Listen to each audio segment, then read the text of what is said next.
Istri 99 hari Mas Dokter. Bab 068. Ma, aku percaya Mama melindungiku. Aku percaya bahwa Mama yang telah menolongku dalam semuanya, termasuk dalam memenjarakan orang tua angkatku dan terlibat dalam pemberhentian Kak Nadine sebagai dokter. Mama selalu mengaku bahwa semua itu Mama yang melakukannya. Padahal, kenyataannya semua itu dilakukan oleh Papa demi aku. Apa? Nadine terkejut. Ia menggeleng. Itu semua tidak mungkin. Ia semakin takut dan tidak rela jika papanya sudah benar-benar berpihak kepada Kaira. Mama mengambil kesempatan untuk mengakui semua itu Mama yang melakukannya, hanya demi meyakinkan aku agar aku percaya bahwa Mama tulus sayang kepadaku sebagai Kaira, tapi ternyata aku salah. Kaira sakit membahas dan mengatakan semua itu, tapi ia harus membahasnya. Namun, kali ini, Elora tidak membalas pelukan Kaira. Tatapannya lurus ke depan, kosong seolah tak mengindahkan semua ucapan putrinya. Aku sempat berpikir bahwa Papa yang jahat padaku, dan Mama yang baik padaku. Tapi, ternyata sebaliknya. Aku mungkin tidak mudah terpengaruh oleh sikap dan penampilan baik orang lain, tapi pertahananku hancur saat semua itu dilakukan oleh orang tuaku sendiri. Aku tidak bisa menilai dengan jelas, mana kebaikan dan mana kejahatan. Klik. Lampu di ruangan itu langsung mati, tapi mata Elora masih menatap tajam, mengerling di tengah kegelapan. Wira. Pekik Elora, kamu telah berkhianat padaku. 2. Para tamu diarahkan untuk keluar oleh Malvin dan pengawal lain. Sepertinya, semua ini sudah direncanakan oleh Bram sebelumnya, karena Malvin langsung bergerak saat lampu di ruangan itu padam total. Tak ada yang berani membantah, mereka semua keluar secara teratur. Sedangkan, Wira yang hendak pergi, langsung diseret oleh Malvin. Perlahan, lampu di atas panggung itu menyala redup tepat, saat Wira sudah berada di hadapan Elora dengan kedua tangan ditahan oleh Malvin. Plak. Berani sekali kamu berkhianat, Wira. Plak. Kalau bukan karena kamu, semua ini tidak mungkin terjadi. PLAKK. Elora menamparkan Wira berkali-kali. Amarahnya digenapkan oleh kehadiran Wira di acara ini yang awalnya ia menyangka bahwa Wira hanya hadir untuk memenuhi undangan dari sang kakak Bram, tapi ternyata kehadiran Wira tidak sesederhana itu. Plak. Elora kembali menamparkan Wira dengan sangat keras, seolah semua amarahnya tersalurkan di sana, tapi itu baru sebagian amarah saja. Kakak ipar, aku juga tidak tahu kalau acara ini akan seperti ini. Aku sama sekali tidak pernah bekerja sama dengan kakakku untuk acara ini. Bahkan, aku nggak tahu kalau Dokter Kaira adalah Luna.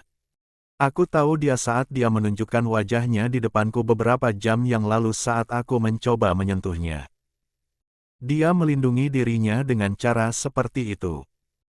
Makanya, aku ketakutan dan ingin pergi dari sini, karena pasti acara ini akan berkaitan dengan kejadian 7 tahun yang lalu, tutur Wira kepada Elora. Elora mengaktifkan senjata api yang selalu ia bawa. Ujung senjata api itu kini menyentuh leher Wira. Dalam satu kali tarikan, mungkin peluru dari senjata api itu bisa melenyapkan Wira. Pengkhianatanmu bukan hari ini, Wira, tapi selama 7 tahun ini. Bagaimana bisa Luna bebas dan berada di Indonesia?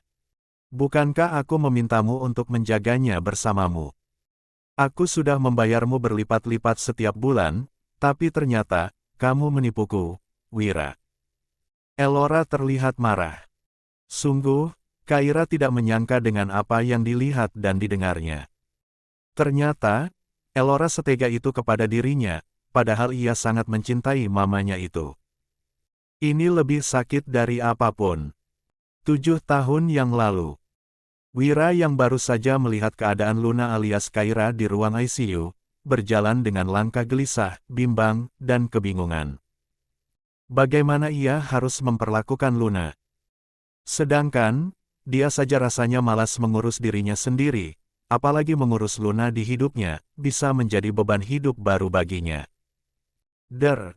Ponsel Wira bergetar, panggilan masuk dari Elroa. Wira menjawabnya. Halo, kakak ipar, sapa Wira.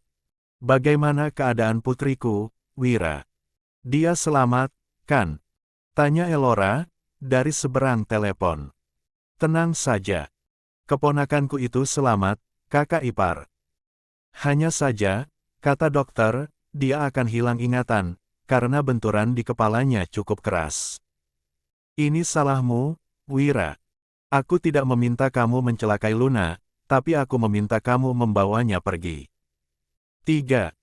Dari jauh dari keluarga Danajaya, karena anak ini tidak mau patuh dan bermanfaat sesuai perintahku. Dia mengejar ilmu agama tanpa melihat masa depan, saka saja mendaur ulang sampah yang hasilnya tetap sampah di mataku. Dia akan menjadi beban hidupku jika masih berada di sini. Kalau Luna mati, aku akan menuntutmu. Wira terkekeh. Hehe. Kakak ipar, kamu sangat licik.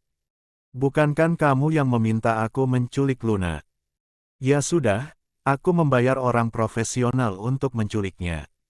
Dan kecelakaan ini di luar kendaliku. Pokoknya, aku tidak mau tahu, Wira. Rencana harus tetap berjalan. Bawa Luna pergi jauh-jauh dari keluarga Danajaya, tapi jangan pernah kamu menyakiti dia.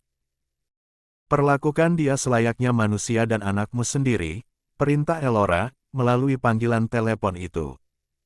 Memperlakukan Luna selayaknya anak sendiri. Wira menghela napas kasar. Rasanya, ia sangat enggan. Bagaimana? Tidak. Menikah saja tidak. Wira enggan mempunyai istri, apalagi anak. Bagaimana bisa ia harus mengurus Luna yang sekarang sudah cacat otak? Namun, sepertinya ide baru muncul di benak Wira. Baik, jawab Wira, pada akhirnya. Aku akan membawa Luna pergi ke luar negeri bersamaku. Tapi, aku nggak mau rugi, kakak ipar. Seluruh biaya hidup Luna harus ditanggung olehmu. Jika kamu ingin melihat aku memperlakukan dia dengan baik, berikan nominal yang cukup besar untuk kentunganku juga. Itu hal yang kecil. Setiap bulan, aku akan menjamin hidup Luna dan hidupmu. Tapi, ingat, Wira, kamu tidak boleh menyakiti Luna. Dan usahakan dia menganggapmu sebagai ayahnya. Jangan biarkan ingatannya kembali. Jika ingatannya mulai kembali, beritahu aku supaya aku bisa bertindak cepat. Wira tersenyum licik. Oke, Deal. Kamu tenang saja, kakak ipar, asal uangnya tidak kurang, kasih sayang untuk Luna akan terpenuhi. Wira tersenyum puas setelah panggilan itu berakhir. Karena ia akan semakin santai menerima biaya hidup dari Elora.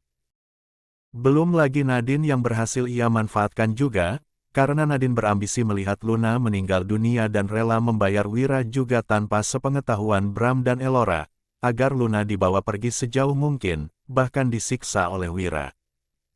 Tapi, nyatanya, semua itu hanyalah akal-akalan Wira. Ia tidak mungkin mah direpotkan oleh Luna. Wira mencari jalan keluar bagaimana caranya agar tetap mendapatkan keuntungan, tapi tidak rugi dengan keberadaan Luna. Pada akhirnya, Wira menemukan Pak Darto dan Bu Maya untuk menyerahkan Luna kepada mereka. Beberapa bulan setelah Luna diserahkan ke Pak Darto dan Bu Maya, sementara Wia sudah berada di luar negeri. Kakak ipar, kamu tidak berniat untuk melihat keadaan putrimu sekarang. Aku bisa menunjukkannya dari sini, kata Wira, melalui panggilan suara. Tidak. Aku tidak mau merasa sedih atau bersalah melihat Luna. Biarkan saja dia tetap di sana. Dan ingat, Wira, perlakukan dia dengan baik, jawab Elora. Wira tersenyum sinis. Baguslah. Selama ini, dia tidak pernah mau melihat foto atau bahkan video anaknya di sini. Ini semakin mempermudah aku menutup perbuatanku, batinnya. Jujur saja, kakak ipar, kamu menyingkirkan anak yang sebenarnya kamu sayang juga, ya. Wira bingung juga dengan sikap Lora. Aku sayang semua putriku, tapi aku tidak suka jika ada yang membantah kemauanku, Wira. Soal masa depan, anakku harus tunduk kepadaku, supaya aku tidak sia-sia melahirkan mereka.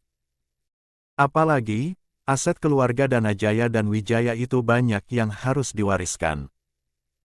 Aku tidak mau aset itu lenyap hanya karena aku tidak punya orang yang bisa aku percaya dan setir untuk melanjutkannya, jawab Elora. Jadi, menurutmu, Luna tidak berguna? Wira memperjelas.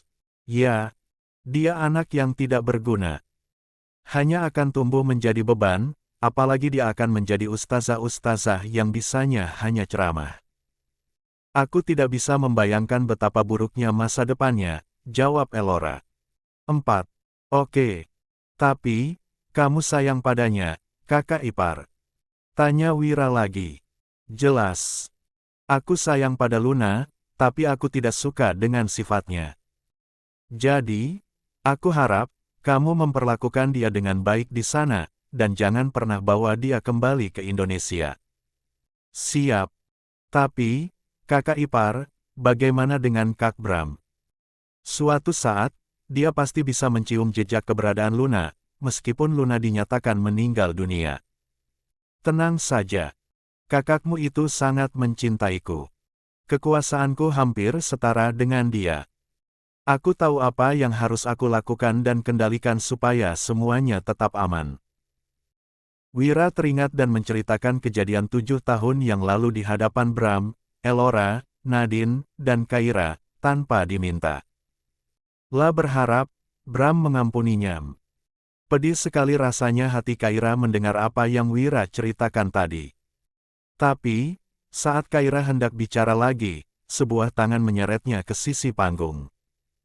Lepas, Kak Nadine. Pekik Kaira, terus menjaga perutnya. Nadine tidak mau melepaskan cengkeram tangannya kepada Kaira. Air mata Kaira mengalir deras, bukan karena kesakitan, tapi takut anaknya di dalam perut kenapa-kenapa. Jangan celakai anakku, pinta Kaira. Bibir Kaira bergetar. Mas, kamu di mana? Batinnya, seraya menikmati air matanya yang mengalir. Lebih baik kamu mati sekarang. Pekik Nadine, mendorong Kaira hampir terjatuh dari atas panggung. Tapi, dengan cepat, tangan Bram menahan tubuh putri bungsunya dan mengembalikan Kaira ke dalam pelukannya. Tangan kekar Bram menyentuh leher Nadine. Kamu ingin membunuh putri kesayanganku, Nadine. Pepa, jangan. Krak, akahaha.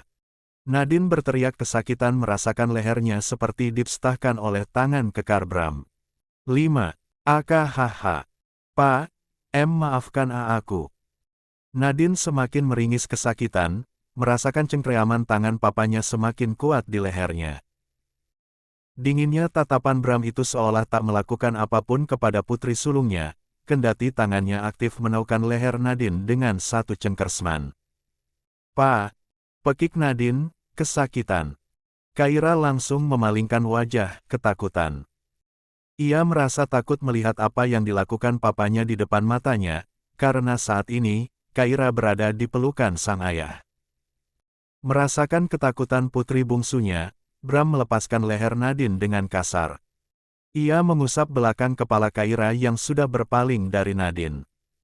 Papa tidak perlu membunuhmu, Nadine, karena mama kamu sudah menargetkanmu, kata Bram. Dek, Nadine terkejut mendengarnya.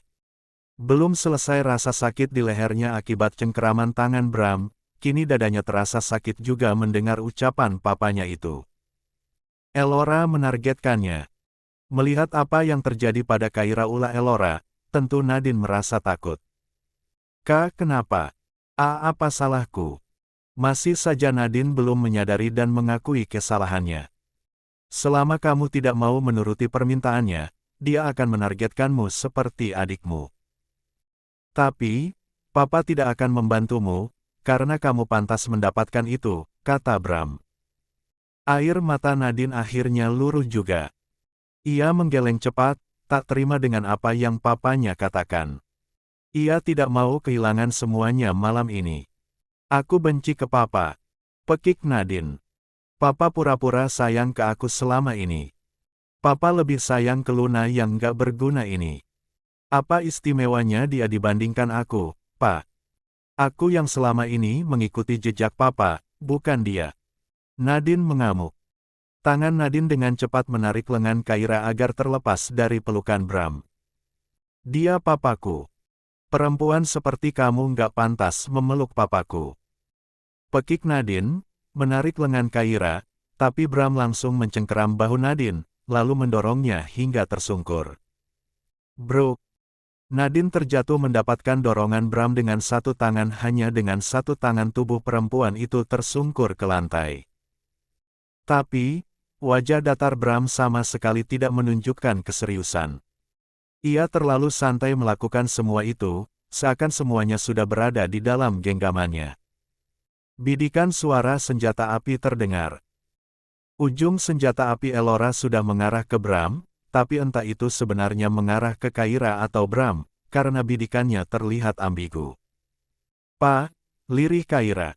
"Tenang. Percayakan ke Papa, seperti yang Papa katakan padamu hari itu," bisik Bram. Kyra teringat percakapannya dengan Bram di ruang kerja Bram minggu lalu. Begitu Kyra melangkah masuk ke ruang kerja Bram, ia selalu disambut dengan wajah dingin Bram yang duduk di kursi kerjanya tanpa berekspresi apapun atas kedatangan Kyra. 6. Namun, Bram tiba-tiba berdiri. "Silakan duduk, Gunnara Altaluna Danajaya." "Dek."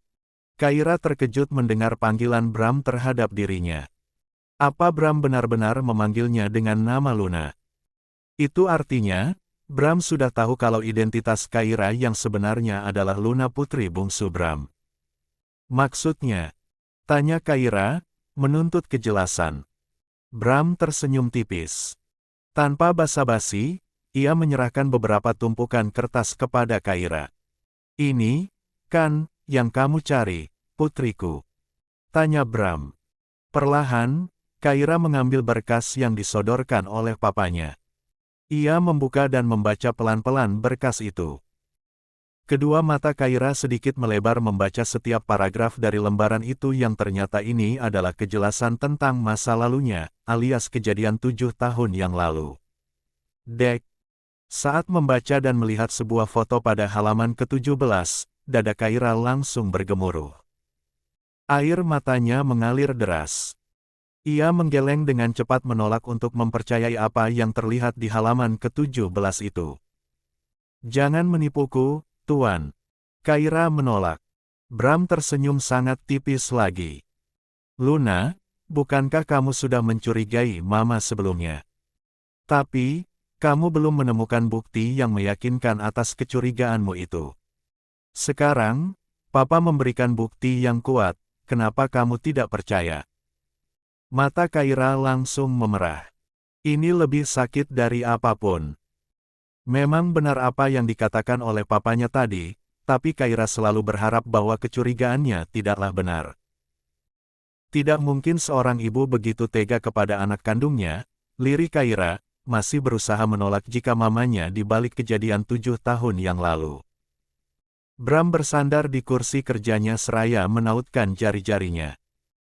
"Papa yakin kamu tahu bahwa jangankan menyingkirkan seorang anak, orang tua kandung seringkali mengorbankan anaknya, entah karena sakit hati, sakit jiwa, atau sakit pikiran.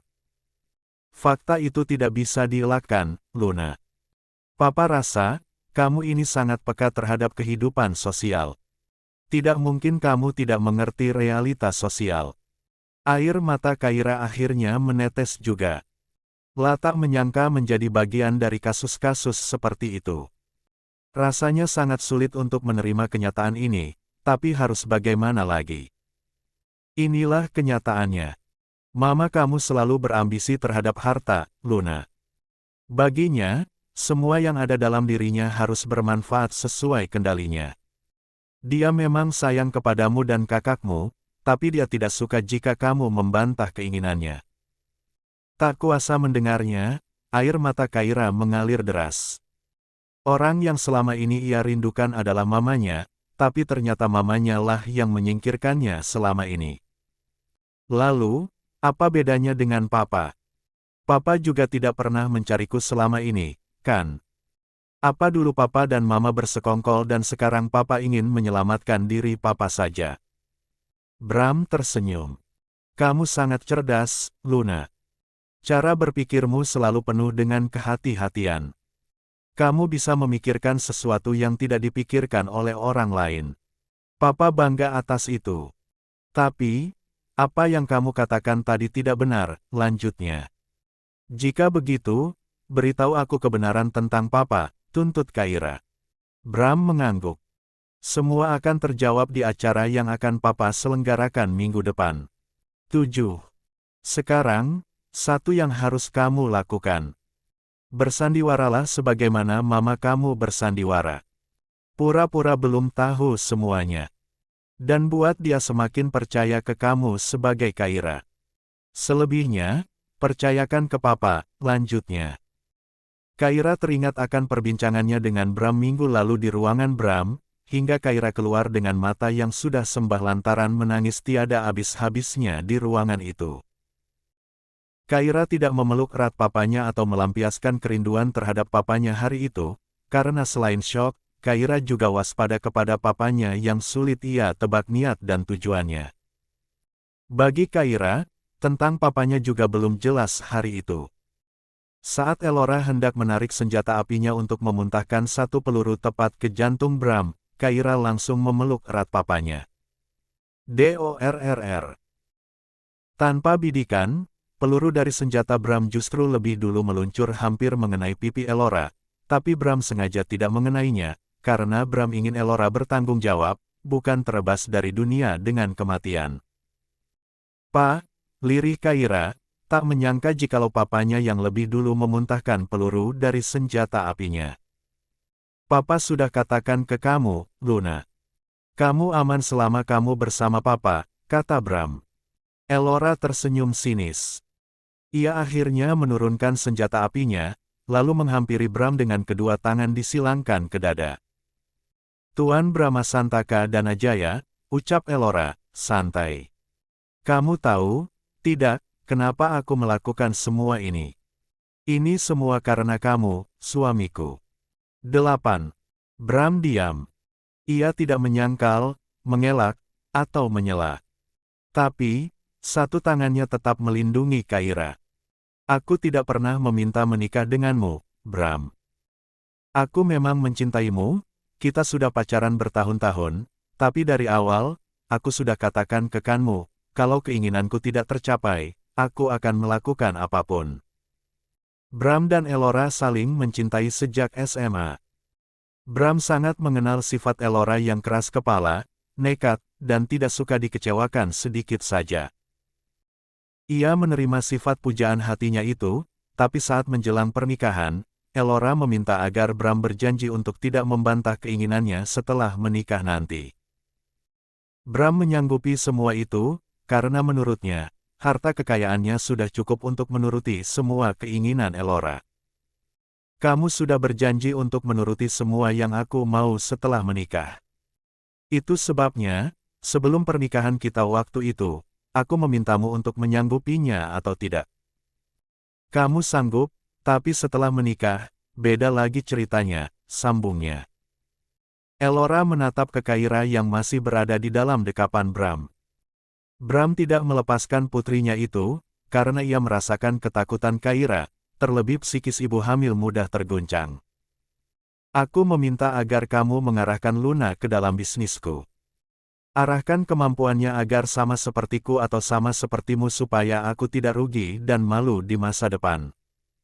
Tapi, apa yang kamu katakan, Bram?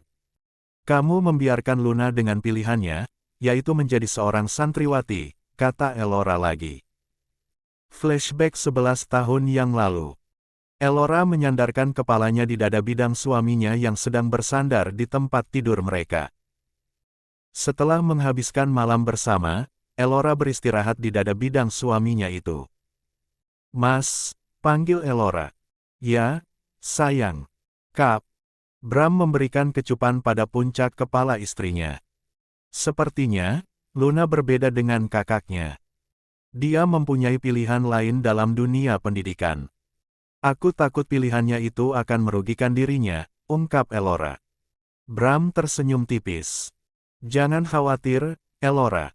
Luna sepertinya sama sepertiku dan kamu. Dia ini penuh kehati-hatian dalam mengambil keputusan. Elora menjauhkan diri dari dada Bram, ia duduk tegak menatap suaminya itu. Kamu benar, Mas, tapi bukankah kita harus melatih anak-anak kita supaya terbiasa dengan kehidupan kita, Mas? Termasuk Luna. Dia harus bisa menjadi orang penting seperti kita. Jika tidak, ada kemungkinan dia atau kita sebagai orang tuanya yang akan rugi di masa depan. Bram mengusap bahu Elora. Tenang saja. Kamu tidak perlu memaksa pilihan anak-anakmu, Elora. Untuk masa depannya, aku yang jamin. Tangan Elora mengepal kuat. Namun, wajahnya tetap terkesan manis. Ia tak puas dengan jawaban Bram tadi, tapi wajahnya seolah menerima itu. Baiklah, Mas, aku percayakan semuanya ke kamu, jawab Elora, tersenyum tapi tangannya sudah mengepal kuat di bawah sana. Bram tersenyum tipis. Istirahatlah. Kamu sudah terlalu lelah malam ini, sayang. 9. Elora mengangguk. Namun, di dalam hatinya terlalu berisik dengan sakit hati atas jawaban Bram tadi. Kamu membantah keinginanku, Bram. Baik, batin Elora. Itulah sekilas obrolan Bram dan Elora 11 tahun lalu yang Elora singgung tadi. Bram tidak melupakan itu. Namun, saat itu, saking cintanya ia ke Elora, ia tidak pernah mengira kalau Elora akan merencanakan sesuatu yang kejam. Perlakuan Bram sangat manis kepada Elora sebelum kejadian 7 tahun yang lalu. Tapi, setelah itu, Bram menjadi sangat dingin dan lebih dingin dari sebelumnya setelah apa yang menimpa Luna alias Kaira. Bahkan, ia terkesan tidak ada perasaan apapun lagi kepada istrinya. Dunia bukan milikmu, Elora. Tidak semua yang kamu inginkan, kamu dapatkan sesuai permintaanmu, jawab Bram, akhirnya membuka suara. Elora terkekeh. Tapi, kamu sudah berjanji kepadaku. Aku tidak suka orang yang ingkar janji. Apa salahnya, kamu mengarahkan Luna agar setara dengan kita? Kamu pikir, dengan dia menjadi ustazah, bisa meneruskan keturunan kita? Darah Danajaya busa terputus jika dia melahirkan keturunan dengan identitas santriwati. Mendengarnya, tangan Kaira langsung mengepal. Ia melepaskan pelukan papanya dan menatap nanar. Mamanya. Hanya karena aku memperjuangkan agama Allah, Mama membenci dan tega menyingkirkanku. Kaira memperjelas. Elora tersenyum kecil. Sayang, orang yang hanya punya bekal ilmu agama itu tidak punya masa depan. Mana cocok kamu berada di garis keturunan Wijaya dan Danajaya jika fondasimu hanya ilmu agama. Tidak ada satupun anggota keluarga kita yang memilih jalan sepertimu. Oh, pantas saja, semua anggota keluarga Danajaya dan Wijaya tersesat di jalan mereka, seperti Om Wira, karena mereka tidak mempunyai cahaya iman di hatinya yang mengarahkan mereka ke jalan yang benar, balas Kaira.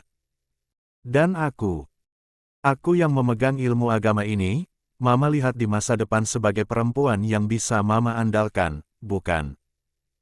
Aku yang memegang ilmu agama ini bisa mengalahkan putri Mama yang Mama anggap menuruti keinginan Mama, yaitu Kak Nadine. Air mata Kaira menetes. Ma, Tuhan kita adalah Allah. Allah yang memberi kita segalanya di dunia ini. Kita tidak punya apa-apa, bukan siapa-siapa tanpa Allah. Kenapa Mama malah meminta anak-anak Mama untuk menjauhi Allah?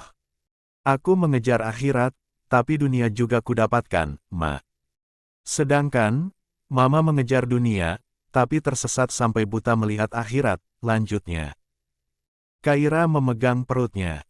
Air matanya tak henti-henti mengalir membasahi kain cadarnya. Aku tidak pernah menyesal dengan pilihanku untuk mengejar ridho Allah. Ridho Allah memang terletak pada ridho orang tua, Tapi jika orang tua memintaku menjauhi Allah, maka aku harus menolak, karena Allah tidak pernah meridhoi seorang hamba yang durhaka sampai menjauh darinya. Tangan Kaira memegang kuat perutnya yang besar itu. Aku merindukanmu, Ma, selama ini. Mama seolah-olah terlihat sebagai orang yang paling mendukung setiap pilihan dan keputusanku, tapi ternyata Mama diam-diam menyingkirkanku dari belakang. Padahal, Ma, aku sangat menyayangimu. Aku berbakti kepadamu dan Papa. Sampai akhirnya aku dibuang ke orang tua angkat yang menyiksaku secara lahir dan batin. Membuat hidupku tidak pernah merasakan kasih sayang orang tua lagi. Aku masih tidak menyangka, Mama sangat pandai bersikap manis demi menutupi kesalahan Mama. Ternyata, Mama yang sangat manipulatif. Elora tertawa kecil. Ya, begitulah seharusnya, sayang. Sifat manipulatif itu diperlukan untuk menutupi kesalahan yang sebenarnya adalah kebenaran. Jika kamu tidak manipulatif juga, bagaimana bisa? 10. Memperjuangkan kebaikan yang dibungkus kejahatan. Kaira tertawa kecil juga dengan air mata yang tak henti-henti bercucuran. Baiklah. Semoga anakku mewarisi sifat manipulasi Mama untuk melakukan kebaikan demi menyadarkan Mama, agar Mama melihat dampak buruk dari sifat yang Mama agung-agungkan itu. Elora langsung mencengkeram bahu Kaira. Jangan membuat Mama marah kepadamu, Luna. Mama masih punya rasa sayang ke kamu. Jangan pancing emosi Mama. Mama tidak sayang kepadaku, Mama hanya sedang menahan diri untuk tidak mencelakaiku, karena aku sekarang menjadi orang yang menurut Mama bermanfaat. Begitu, bukan? Prok, prok. Elora bertepuk tangan sambil tersenyum sinis. Luar biasa. Ternyata, kamu benar-benar mewarisi sifat papamu, Luna. Dia bisa membaca geram-gerik lawan bicaranya. Tapi, Brooke, astagfirullah. Anakku. Kaira terjatuh akibat dorongan Elora. Mata Bram langsung melotot tajam Elora. Biadab. Caci Bram, sangat murka. Akan kupatahkan rahangmu, Elora. Bram mencengkeram tanpa ampun rahang istrinya. 11. Tepat, saat Bram mencengkeram kasar rahang Elora, Nadine hendak bertindak untuk menyeret Kaira, tapi seolah melihat pergerakan itu, Bram langsung menarik kasar lengan Nadine tanpa melepaskan kedua pipi Elora yang ia cengkeram dengan satu tangan. Brooke. Nadine kembali tersungkur saat papanya mengibaskan tangan yang mencengkeram lengan Nadine tadi, sampai Nadine terlempar ke belakang. Tidak ada yang bisa menyentuh putriku selama aku masih di sini, tegas Bram. Cengkeraman tangan Bram di pipi Elora semakin kuat membuat Elora sebenarnya kesakitan, tapi perempuan itu tetap diam seakan tidak ada rasa sakit sedikit pun yang ia rasakan. Tatapannya datar dan tajam kepada Bram. Kamu baik ke Luna hanya karena dia sudah menunjukkan kemampuannya yang luar biasa, kan? Elora tersenyum sinis. Rasanya, Elora ingin menjerit ketika merasakan cengkeraman Bram pada dagunya semakin kasar. Dari dulu, aku tidak pernah menuntut putriku menjadi apapun. Tapi, semenjak kamu bersikeras mengutarakan keinginanmu yang terus-terusan menuntutnya menjadi apapun, aku bersikap dingin kepada Luna, kata Bram. Elora tersenyum lagi. Buktinya, dalam hal apapun, yang kamu sebut hanya Nadine, Bram. Kamu hanya membangga-banggakan Nadine. Sebenarnya, di sini, akulah yang paling sayang ke Luna, tapi caraku menyayanginya berbeda. Wajah Elora langsung merah merasakan tangan kekar Bram kembali menguat di pipinya. Ila memejamkan mata sejenak untuk meredam rasa sakitnya. Bodoh. Cecar Bram, kamu yang terlalu bodoh, Elora. Aku selalu menyebut, putriku, bukan berarti yang aku maksud adalah Nadine. Selama ini, yang aku banggakan hanya Luna, karena di dalam keluargaku, hanya dia yang mempunyai hati bersih. Aku bangga pada Gunnara Altaluna Danajaya. Dia bisa lahir dengan hati yang bersih dari orang tua yang hatinya kotor, sambungnya. Elora menarik napas. Ia berusaha mengontrol dirinya yang sedikit lagi akan terasa tumbang lantaran tak tahan dengan cengkeraman tangan Bram di pipinya. Rasanya, sedikit lagi cengkeraman itu mematahkan rahangnya. "Termasuk kamu?" tanya Elora. "Jelas. Aku memiliki hati yang kotor, tapi setelah Luna lahir, dia menyadarkanku bahwa hati yang bersih itu jauh lebih baik," jawab Bram, mengakui irinya. "Bisnisku berjalan dengan bersih semenjak Luna hadir dalam hidupku, tapi aku tidak menyangka, perempuan biadab sepertimu memisahkan aku dengannya. Kamu tahu sendiri, Elora, aku sangat menyayangi putri bungsuku." Mata Bram sudah sangat merah. Tak tahan dengan gejolak amarah di dadanya, Bram semakin mencengkeram rahang istrinya. "Perempuan memang selalu mengandalkan perasaan. Tindakanmu tidak berakal sampai membuat putriku terpisah dariku.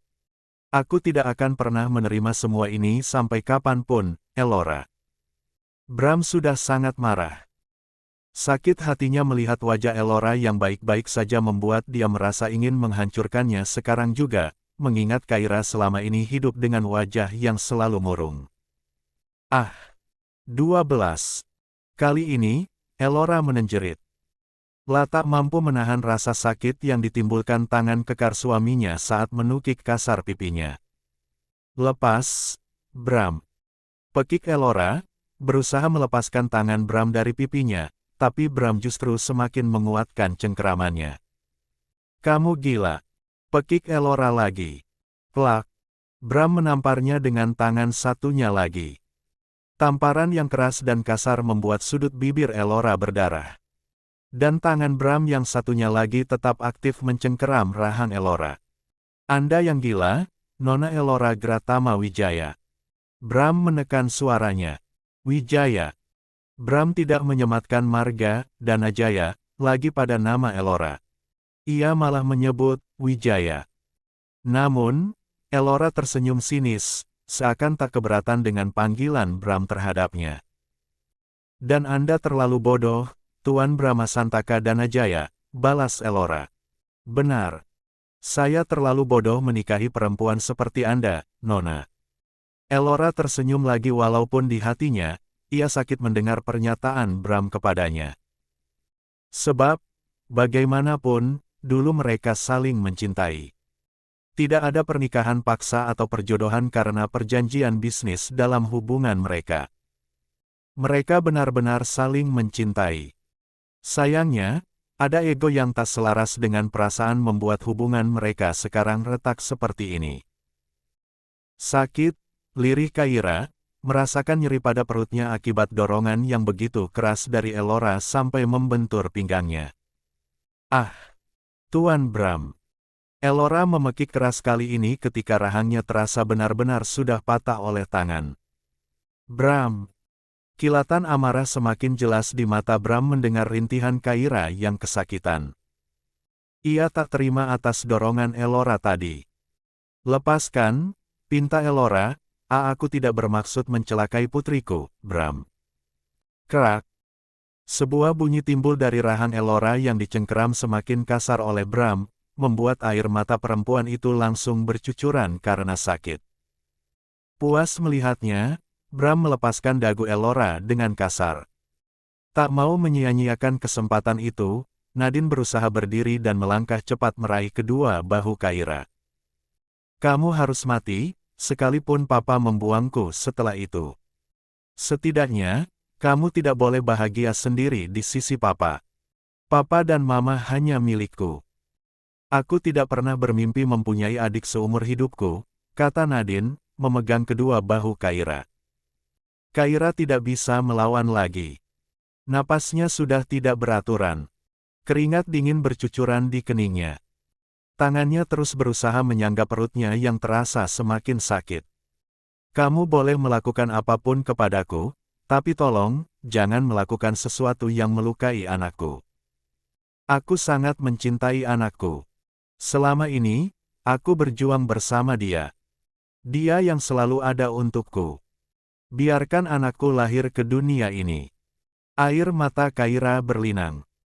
Kali ini, ia tak bisa melawan lagi, tapi ia memohon belas kasihan agar Nadine tidak melakukan sesuatu yang bisa membahayakan nyawa anaknya.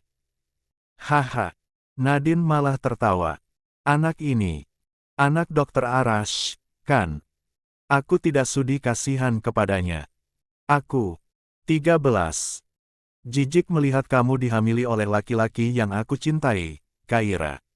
Kamu tidak pantas hamil anak Dokter Arash. Akahahaha.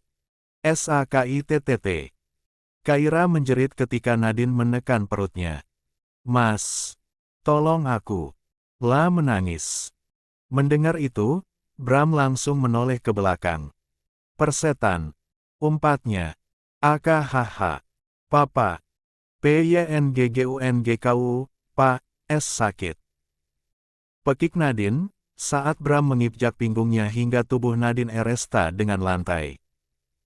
Nadine menoleh ke belakang, berusaha mendongak menatap papanya. Namun, yang ia dapatkan justru tatapan kejam Bram. Ah, cukup. Pekik Nadine, ketika Bram kembali mengunjak pinggung Nadine dengan tekanan yang semakin kuat. Tulseng pinggung Nadine terasa patah. Bram puas melihat Nadine meringis dan menangis kesakitan. Sedikit saja kamu melukai adikmu, kamu harus lumpuh di tanganku, bisik Bram, penuh penekanan. Malvin yang sedari tadi mengawasi tetap menunduk. Ia ketakutan karena setelah sekian lama, ia baru melihat lagi sikap kasar dan tiada ampun dari Bram. Jangan biarkan Wira kabur, kata Bram. Baik, Tuan. Malvin dan pengawal yang lain langsung menahan tangan Wira. Urus dua perempuan ini, jangan biarkan dia pergi ke rumah sakit. Saya akan kembali setelah mengurus putri saya, kata Bram lagi.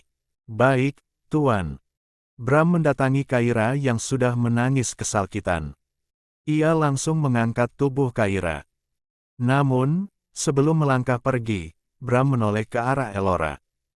Saya menjatuhkan talak kepada Anda, Nyonya Elora Gratama Wijaya, ucap Bram, langsung pergi membawa Kaira. 14. Dek. Jatuhlah talak dari Bram kepada Elora. Dada Nadine tersentak hebat mendengar ucapan sang ayah, tapi tak ada yang mampu ia ucapkan atau lakukan lagi, karena saat ini, rasa sakit pada punggung dan sekujur tubuhnya menguasai dirinya. Nadine benar-benar kesakitan menerima siksaan dari papanya. Hanya demi Kaira. Demi Luna. Batin Nadine, di tengah rintihannya yang menahan sakit. Nadine masih tak percaya bahwa sang ayah tega memilih perceraian dengan Kaira alias Luna, adik kandung dari Nadine. Rasanya, Nadine tidak mampu menerima kenyataan ini, tapi jika Bram sudah berkata seperti itu, maka seperti itulah keadaan ke depannya, tak akan Bram mengingkari apa yang telah diucapkannya. Sementara, Elora mengusap kasar darah segar di sudut bibirnya akibat dari cengkeraman dan tamparan keras tangan Bram tadi. La tidak merespons apapun ucapan Bram tadi, seakan tak keberatan. Namun, siapa yang tahu hati Elora? Tentu saja ada rasa sakit hati, karena bagaimanapun juga, dulu mereka saling mencintai begitu hebatnya. Sebab, Bram yang dingin itu bisa ditaklukkan oleh satu perempuan, yaitu Elora, tapi karena kesalahan Elora, kini rumah tangga mereka hancur. Cerai. Gumam Elora, dengan tatapan kosong. Bram mendengar gumaman Elora, tapi ia tidak menanggapi sama sekali, melihat putri bungsunya Kaira sedang menahan sakit. Mas, tolong aku. Kaira merintih lagi di dalam gendongan Bram. Yang selalu Kaira panggil adalah suaminya, yaitu Arash. Bahkan, sejak tadi, ia selalu memanggil Arash. Mungkinkah Kaira belum sepenuhnya percaya ke papanya? Atau masih belum terbiasa dengan papanya? Kita ke rumah sakit sekarang, kata Bram. Derap langkah kaki Bram yang terburu-buru perlahan menghilang di balik pintu utama aula yang tertutup dengan debaman keras. Keheningan dan ketegangan yang mencekam seketika menyelimuti ruangan itu, hanya menyisakan suara rintihan Nadine yang terkapar di lantai dan napas berat Elora yang terdengar putus-putus akibat menahan sakit pada rahangnya. Kalimat terakhir Bram Talak yang dijatuhkan dengan begitu dingin dan tegas menghantam sisa-sisa harga diri Elora. Saat ini, Elora bahkan terpaku di tempatnya berdiri, menahan rasa nyeri yang luar biasa pada rahangnya. Darah segar masih menetes dari sudut bibirnya, mengotori dress mahalnya, namun rasa sakit di hatinya jauh lebih mendominasi. Cerai. Batin Elora tak pernah membayangkan bahwa Bram yang begitu mencintainya akan nekat menceraikannya. "Mama," rintih Nadine. Suaranya parau, bercampur isak tangis. Tolong aku." Nadine berusaha menggerakkan tubuhnya, tetapi rasa sakit yang menjalar di punggungnya membuatnya kembali terjerembab. Tulang belakangnya terasa remuk, seperti lumpuh seketika. "Tolong, Ma, minta pelayan membawaku ke rumah sakit." Ini sakit sekali, Ma," pinta Nadine lagi, wajahnya pucat pasi dibanjiri keringat dingin. Elora menoleh perlahan, menatap putri sulung yang telah membuatnya kecewa luar biasa juga, yang ia bentuk menjadi sosok ambisius seperti dirinya. Saat melihat Nadine yang tak berdaya di lantai, Elora tidak berbuat apa-apa. Tangannya malah gemetar hebat saat mencoba menyentuh wajahnya sendiri yang terasa hancur. "Ma," rintih Nadine lagi. "Diamlah, Nadine. Ini semua akibat dari perbuatanmu juga," kata Elora. 15. Nadine terisak bukan karena sebuah penyesalan, tapi karena rasa sakitnya yang semakin menjadi-jadi. Bagaimana? Tidak. Tulang belakangnya mungkin sudah patah, tapi ia tak mendapatkan penanganan apapun. Bram meminta pengawalnya agar tidak membiarkan mereka pergi ke rumah sakit. "Ma, tapi, kali ini, tubuhku sangat sakit. Aku nggak mau lumpuh, Ma. Aku nggak mau." Nadine menangis, tak bisa ia bayangkan jikalau pada akhirnya ia benar-benar lumpuh. Malvin melangkah maju, berdiri tegak di antara kedua wanita itu dengan wajah tanpa ekspresi. Sesuai perintah tuannya, rasa iba telah ia matikan. Secara manusiawi, Malvin pun kecewa kepada Elora dan Nadine yang telah berbuat jauh terhadap Kyra. "Ma, aku mohon tolong aku," pinta Nadine lagi. "Nadine, perbuatan Mama tidak ada kaitannya denganmu. Ucan begitu pun denganmu, perbuatanmu tidak ada kaitannya dengan perbuatan Mama. Ndak tayak acel yang talem. Tanggung sendiri akibatnya," kata Elora. Kali ini pelan karena rahangnya terasa bengkak dan sulit digerakkan. Nadine menggeleng. Tolong siapapun tolong aku. Jangan berharap ada bantuan medis yang datang," ucap Malvin datar. Nadine mendongak susah payah, menatap nyalang ke arah asisten kepercayaan papanya itu. Kamu hanya anjing penjaga papa. Cepat panggil dokter. Aku bisa mati." Teriak Nadine histeris, meski suaranya terpotong oleh rasa sakit. "Tuan Bram sudah memberikan titah," balas Malvin dingin. "Kalian dilarang meninggalkan rumah ini untuk pergi ke rumah sakit. Nikmatilah rasa sakit itu sebagai bayaran atas apa yang Nona dan Nyonya lakukan pada Nona Luna." "Kurang ajar." Nadine menjerit frustrasi. "Berani sekali kamu mengomentari bosmu, Malvin. Tuan saya hanya Tuan Bram sekarang." "Saya harap, Nona Nadine tidak lupa semua ucapan Tuan Bram tadi," jawab Malvin. Semua itu semakin menyesakkan dada Nadine. Memang benar apa yang dikatakan oleh Malvin, tapi rasanya Nadine tetap tidak bisa menerima semua kenyataan ini. Sementara itu, Elora merosot duduk di sofa terdekat. Kakinya lemas.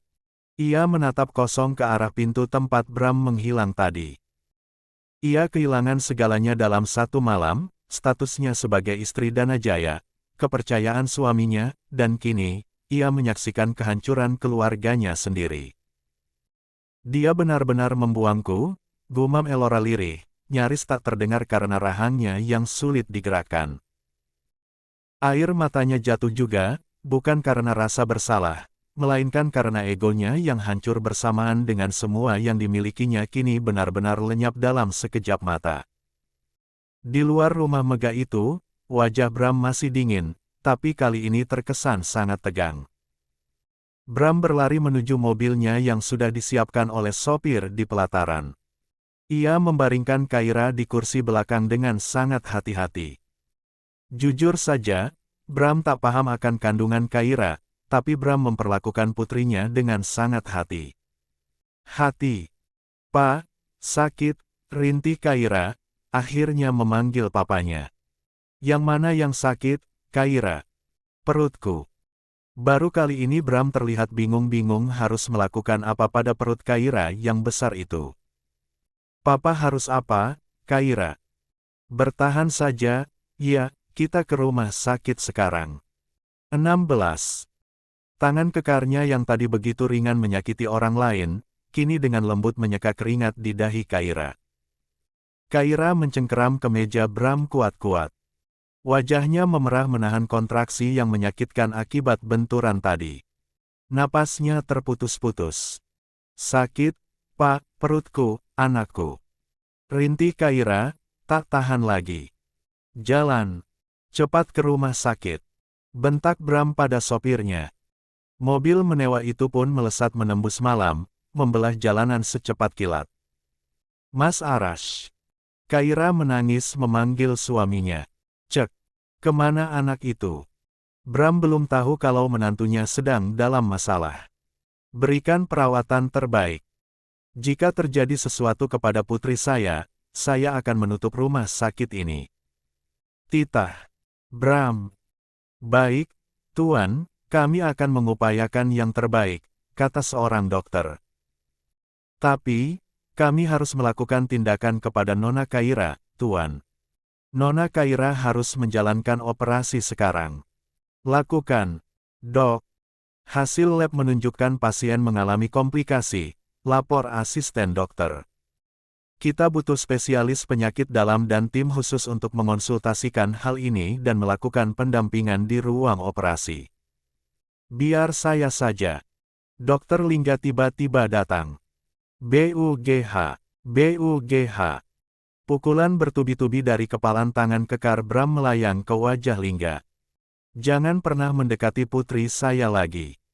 Dokter Lingga terkejut, ia langsung mengusap sudut bibirnya yang berdarah. Ia terkejut setengah mati melihat keberadaan Bram di sini. "Pak Bram, putri Anda. Maksud Anda siapa?" tanya Dokter Lingga, gugup. "Kaira adalah putri saya, Dek." Dokter Lingga mematung. "Benarkah?" "Ini tidak mungkin," pikirnya. "Dan kamu akan menanggung akibat dari perbuatanmu saat putri saya menjalankan program koas di rumah sakit ini." 17. Dek. Wajah Dokter Lingga seketika memucat, seolah seluruh aliran darahnya berhenti berdesir dalam nadinya. Tubuhnya gemetar hebat, bukan hanya karena pukulan fisik yang baru saja ia terima, melainkan karena kesadaran mengerikan yang menghantam dirinya. Kaira, dokter muda yang dulu di bawah bimbingannya dan sempat ia lekuhkan, ternyata adalah putri kandung Brahma Santaka Danajaya, pemilik saham terbesar sekaligus pria paling berkuasa di hadapannya saat ini. Ketakutan itu nyata. Dokter Lingga tahu betul siapa Bram. Pria ini bisa melenyapkan karir, reputasi, bahkan hidup seseorang dalam hitungan detik tanpa perlu mengotori tangannya sendiri. "Pak Bram, saya benar-benar tidak tahu," gagap Dokter Lingga. Kaki Dokter Lingga melangkah mundur, berusaha menciptakan jarak, namun aura membunuh dari Bram seolah mencekik lehernya. Bram melangkah maju, mengabaikan tatapan ngeri para staf medis lain. Ia mencengkeram kerah jas putih Dokter Lingga dengan kasar, menarik wajah dokter itu mendekat hingga jarak mereka hanya tersisa beberapa sentimeter. "Kamu pikir saya diam saja selama ini? Saya tahu setiap inci kebusukanmu," desis Bram. Suaranya rendah, namun terdengar jauh lebih menakutkan daripada teriakan. "Kamu memanfaatkan posisimu untuk menekan putri saya. Kamu menyalahgunakan kekuasaanmu untuk menyentuh dia. Dan sekarang, kamu berdiri di sini seolah kamu adalah pahlawan." "Ampun, Pak, saya mohon ampun." Dokter Lingga meracau, keringat dingin membanjiri pelipisnya. Ia benar-benar ketakutan setengah mati. Nyalinya ciut seketika di hadapan predator puncak seperti Bram. Jika bukan karena situasi darurat ini, saya pastikan tanganmu sudah patah sekarang juga, Lingga. Kamu beruntung saya masih menahan diri, ancam Bram, lalu menghempaskan tubuh Dr. Lingga hingga terhuyung menabrak dinding koridor. Kamu. Bram menunjuk dokter tadi. Ganti dia. Panggil dokter spesialis penyakit dalam yang lain sekarang juga. Saya tidak sudi bajingan ini menyentuh putri saya.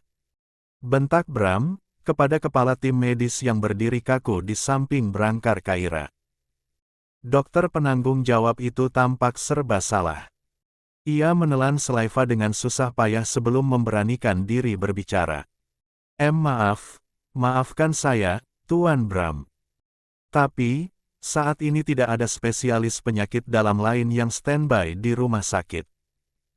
Ada yang sedang cuti keluar kota, dan ada yang sedang mendampingi dokter bedah yang sedang melakukan tindakan. Tapi, sebenarnya, dokter yang paling profesional, dan bisa menangani situasi urgen dengan baik adalah Dr. Arash. Tapi beliau statusnya nonaktif sekarang, Tuan, lapor dokter tersebut dengan suara bergetar. Hanya Dr. Lingga satu-satunya spesialis yang tersedia malam ini untuk menangani komplikasi Nona Kaira. Rahang Bram mengeras. Matanya memancarkan kemarahan yang luar biasa. Ia menatap sekeliling koridor rumah sakit mewah itu dengan pandangan merendahkan. Bodoh. Omong kosong apa ini? Geram Bram. Suaranya menggelegar, membuat para perawat menunduk takut. Saya menggelontorkan dana triliunan rupiah untuk rumah sakit ini agar menjadi yang terbaik di Asia. Dan kalian bilang, di saat genting seperti ini, kalian kekurangan tenaga medis. Bodoh. Bram menunjuk wajah dokter penanggung jawab itu dengan telunjuknya yang kaku. Rumah sakit ini tidak layak menyandang predikat bintang 5 jika manajemen sumber dayanya sebobrok ini. Apa gunanya uang saya selama ini? Apa gunanya fasilitas canggih ini jika putri saya harus ditangani oleh sampah seperti dia hanya karena 18. Kalian tidak becus mengatur jadwal. Ketegangan semakin mencekam menyelimuti area IGD. Tidak ada yang berani menjawab. Bunyi monitor yang mendeteksi detak jantung Kaira yang semakin lemah menjadi satu-satunya suara yang memecah ketegangan. Tuan. Dokter penanggung jawab itu kembali bersuara, kali ini lebih mendesak. Kondisi Nona Kaira menurun drastis. Pendarahan internalnya harus segera ditangani bersamaan dengan pemantauan komplikasi organ dalamnya. Jika kita menunggu dokter lain datang dari rumah sakit mitra, kita akan kehilangan waktu emas. Nyawa Nona Kaira taruhannya. Bram terdiam. Dadanya naik turun menahan amarah yang siap meledak. Ia menoleh ke arah Kaira yang terbaring tak sadarkan diri dengan wajah seputih kertas pucat pasi. Pilihan yang ia miliki sangat sempit dan menyakitkan. Egonya sebagai ayah yang ingin melindungi anaknya dari predator berbenturan keras dengan realita medis bahwa predator itulah satu-satunya yang bisa menyelamatkan nyawa putrinya saat ini. Arash, gumam Bram, mengepalkan tangan kuat-kuat. La tidak tahu kalau menantunya itu sempat menghadapi masalah di Yogyakarta. Dan saat ini, tidaklah secepat itu ia bisa kembali Jakarta walaupun Arash sudah berusaha kembali dengan cepat. Bram memejamkan mata sejenak, menarik napas panjang, lalu menatap Dr. Lingga yang masih gemetar di sudut ruangan. Dengar baik-baik, Lingga, ucap Bram dingin. Tatapannya tajam menusuk kedua mata Dr. Lingga yang ketakutan. Siap, Pak, cicit Lingga. Masuk ke ruang observasi. Lakukan tugasmu, perintah Bram dengan nada datar yang mengerikan. Tapi, ingat satu hal. Jika terjadi kesalahan sekecil apapun dan jika putri saya terluka lebih dari yang seharusnya, atau jika nyawanya tidak tertolong karena ketidakbekusanmu. Bram menjeda ucapannya, ia melangkah satu langkah mendekati Dr. Lingga, membuat dokter itu menahan napas. maka saya pastikan kamu juga mati di meja operasi itu. Karena jika kamu keluar hidup-hidup sementara putri saya tidak, saya pastikan kamu akan memohon untuk mati berkali-kali. Kamu paham?